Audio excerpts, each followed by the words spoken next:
Naputol yung ating trip.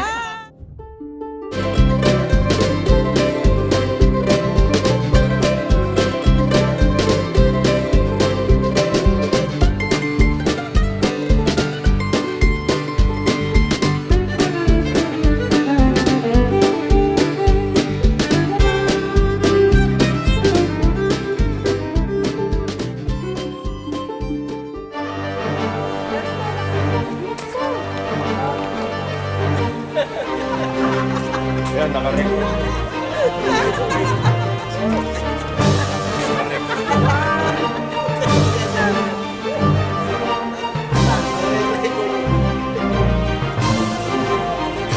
Magpilita ito ba?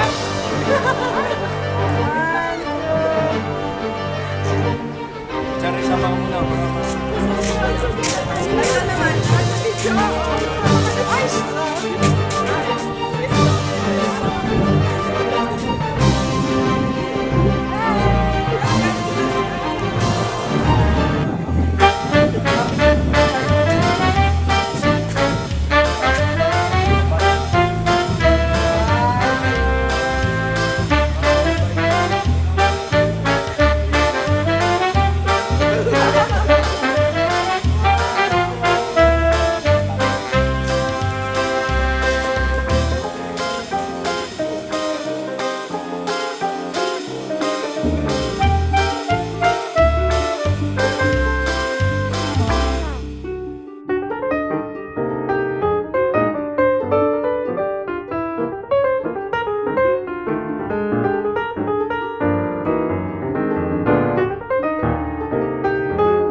Yes po. So, kompleto na po sila. Wala na po tayong hinihintay. Okay po. So, maligayang panalig po sa Las Casas, Pilipinas ni Ako Sor at magandang umaga po sa inyong lahat. So, ngayong araw po na ito, ako po ang nagiging gabay sa paglalakbay. So, ang pangalan ko po ay Angeline. So, sasamahan ko po kayong liputin ang 55 makasaysayang bahay po na nandito sa Las Casas. Pero don't worry po, may mga piling houses lang naman po tayo napapasukin. Kung kaya't ipapakiusap po sana namin na sa pagpasok po ng mga bahay, tayo po magkakagala ng mga sapin sa bahay. Sa pagganito po isang Filipino tradition na ibig sabihin po, pagkaalam o respeto po sa may-ari ng mga bahay.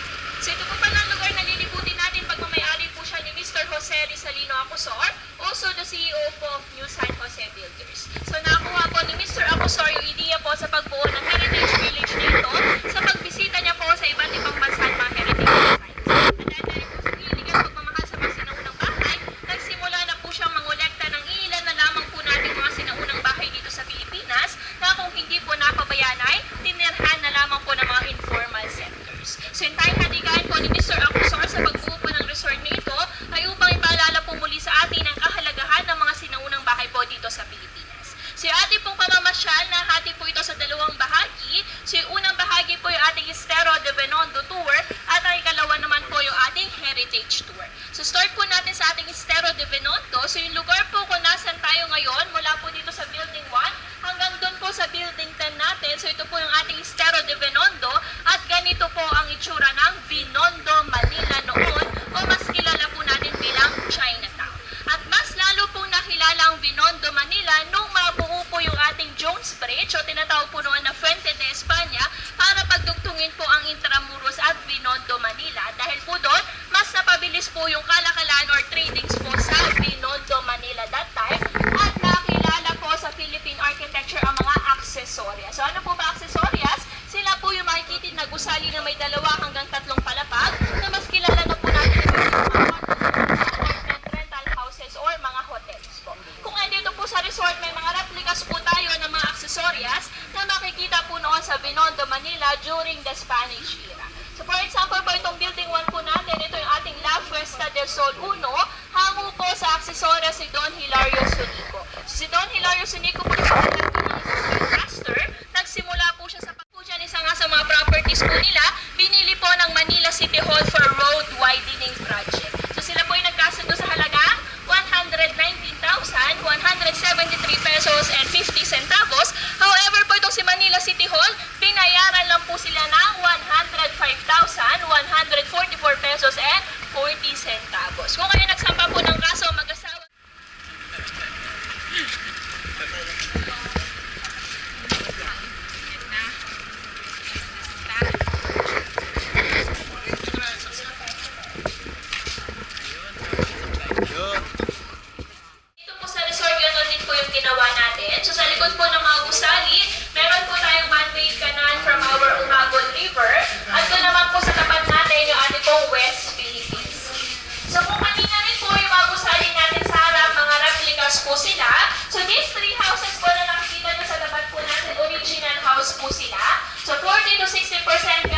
po sa original na materials po ng bahay. So paano po ba natin tinatransfer yung mga bahay po natin dito? So una po magagustuhan po yan yung pag-aaralan po nilang buong bahay. After po niyan, susukatan po nila and then numberan po nila bricks by bricks, column by column, block by block. Saka po nila i-dismantle at ililipat po dito sa resort. So bubuin po nila yan ng parang mga puzzles po. So dito po lugar na ito, ito po natin siya island po. Ipinangalan po sa nanay ni Mr. Acosta. So yung lugar po na ito, kapag nirent po siya, yung ito rented sa pool, kasama po yung 3 houses, may private pool din po kayo sa dulo. So pag meron po 11 rooms, good for 35 person, and this whole place po will Parang cost sabihin ni si Italy dito. Oo. 250,000 Pwede mo palang per day. itorto na. Nagpapagkaran. So yung Polaroid po na bayan niya po yung ating Casa Irusin na nagmula po sa Irusin, Sorsogon, Bicol. At ang greenhouse naman po yung ating Casa Balangan na nagmula naman sa Balanga City, Balacan. And then lastly po sa Irusin na nagmula naman sa Gapan, Nueva Ecija. So kwento ko lang po yung mga bahay. So start po natin sa ating Casa Gapan. So yung po bahay na yan, mga may-ari po Garcia at ng kanyang asawang si Macoria Buen Camilo. So ang bahay po na ito, dinisenyo at tinayo para po sana sa kanilang anak na si Genoveva Garcia, which is by the time po nag-aaral ng pharmacy sa University of the Philippines. At kung mapapansin nyo nga po, isa sa mga bintana ng bahay, nakadesenyo po noon para maging botika. Kaso nga lang po itong si Genoveva Garcia, naligawan po ng Amerikanong nagngangalang Raymond Miller, at later on po, nakipagtanan po siya dito. At sa sobrang galit po ng kanyang ama, pinaliguan niya po ng gasolina yung kanyang bahay, at nang susunugin na po niya ito, may pumigil po dito, yun po yung kanyang brother-in-law. Kasi kung susunugin niya po yung bahay niya, madadamay po yung buong baryo po nila, kasi noon po ang mga bahay, gawa po sila sa bahay. O ngayon ito po si Auspicio Garcia, nahibas-basan po siya kasi naalala niya po na siya rin po pala itinanan niya noon yung kanyang asawang si Macaria Buenca. Kaya mana-mana lang dito. So for our next building po yan yung ating Casa Balanga na nagmula naman sa Balanga City, Bataan. Naitayo po yan taong 1900 sa pagmamayari po ni Mr. Manuel and Mrs. Chupila Banson. So sinequestered po yan na Japanese Kempatay or Japanese assassin at nabawi na lang po ng pamilya no isa po sa kanilang mga nakilaning doktor. And then yung first floor po ng bahay, naging clinic po siya nung araw. And then lastly po is our Casa Irusin na nagmula naman sa Irusin, Sorsogon, Bicol. Sa pagmamayari po yan ng batang bludang babae nagngangalang Rosario Charito de Castro. Yes po, ito po. So yun yan po. So siya po ay nabiyuda sa edad lamang na 26 years old at meron po siyang 4 na anak. Then nung mag-start po yung World War II sa Pilipinas, nagsimula na rin po yung mga Hapon na manira po ng bahay para gamiting materyales. At nang malaman po ito ni Charito, dali-dali po siya pumunta sa garrison ng mga Hapon upang makiusap po na wag sirain ang kanyang bahay sapagkat hindi niya po alam kung saan niya dadalhin ang kanyang 4 na anak. At ang ginawa po ni Japanese officer, sumunod po ito sa bahay ni Charito at sa kanyang paglilibot, ito na po yung first house pa na papasukin po natin. Ito lang po tayo magre-remove ng footwears pag-akyat po natin sa kahoy po natin.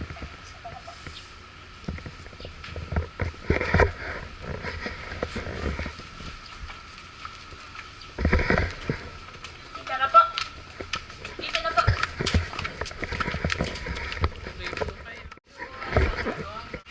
Yes po. So, pahinga ka muna dyan, Mami. Parang kung sinukat po ba sa inyo ang ating pagpagamba? Yes po. Sige po, akyat po sila. Picture na rin po kayo. Susulitin niyo na po yung pag-picture sa loob ng bahay kasi mamaya hindi na po tayo makakabalik po. So, huwag na lang po tayo bababa kasi hindi na po yung safe yung hagdan po natin. So, kung baka po lang po ang bahay ang pinakamagandang bahay po sa kanilang lugar at nagtagumpay naman po mag-asawa. Noon po sa Hagonoy, Laguna, Hagonoy, Bulacan, ito po yung pinakamagandang bahay sa kanilang lugar po. So, the main reason po bakit nila ibinenta yung bahay kasi yung descendant po nila naging pari po at madre. At kung napapansin nyo po, pag-akyat po natin doon sa tayo sa hagdan, wala po dyan na po. So, para mabilis din maglinis, pag-walis po, shoot na lang po dyan sa ibaba. Yes, and then pag siesta time po, dito na rin po sila naglalatag. Yun din siguro yung CR. Yung CR. Ay, yung CR po. Nahulog rin daw may Diretso na baboy. rin po. May baboy naghintay, di ba? Yes, kaya nga daw mas malinamnam yung Wala, yung gravity. Hindi. May makina yan, bakit? Baka yung nasa gulong niya. Oo.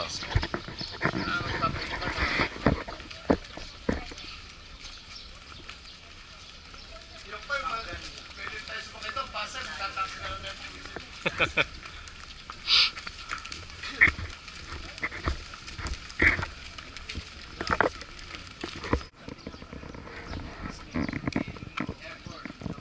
po sa Paseo de la Escuela, madadaanan po natin po na pinatulong sa inyo mamaya. Yan, bumaba. Binyan na nagmula po sa Binyan, Laguna. Pero ang bahay po na ito, replica na lang siya or 1% na lang po yung nakuha natin sa original part po. Kasi nga po, dahil historical po siya sa Binyan, hindi po natin siya nakuha. So yung bahay po na ito, meron po siyang dalawang bahagi. So yung unang bahagi po, ito po yan. Naitayo po siya taong 1700 sa pagmamayari po ni Don Gregorio Alonso at ipinamana po sa kanyang anak na si Don Cipriano Alonso. So yung third generation po na nagmayari ng bahay si Don Lorenzo Alberto Alonso at siya po ay nagkaroon ng dalawang asawa. So yung una niya po asawa ay si Paula Florentino at ang anak po nila ay pinangalan ng Jose Alberto Alonso na later on po naging Philippine Ambassador in Spanish Cortes po. And then the second wife naman po is Brigida de Quintos at isa po sa kanilang mga anak ay si Chodora Alonso, panganay po ng ating pambansang bayan. Ang first director po nila ay siya rin po mismong may-ari po ng bahay. At ilan nga po sa mga famous artists natin katulad ni Carlos Bordong Francisco at Fernando Amorsolo, dito po nagsanay ng kanilang pagpipinta. Kaso nga lang po, nang maidipan ng UP School of Fine Arts sa Padre Faura Street, Manila, ang bahay po nagkaroon na lamang ng iba't ibang establishmento. So nagkaroon po ng bowling alley, girls and boys dormitory, at ang nakakalungkot po dito, kaya po siya tinawag na makasalanang bahay. Kasi on that side po, nagkaroon po ng torohan or sex live show. And then on this side naman po, nagkaroon ng abortion clinic. So don't worry po, this house is blessed naman, kaya pagpasok po natin, wala na pong batang umiiyak. Yes, so, at huwag na rin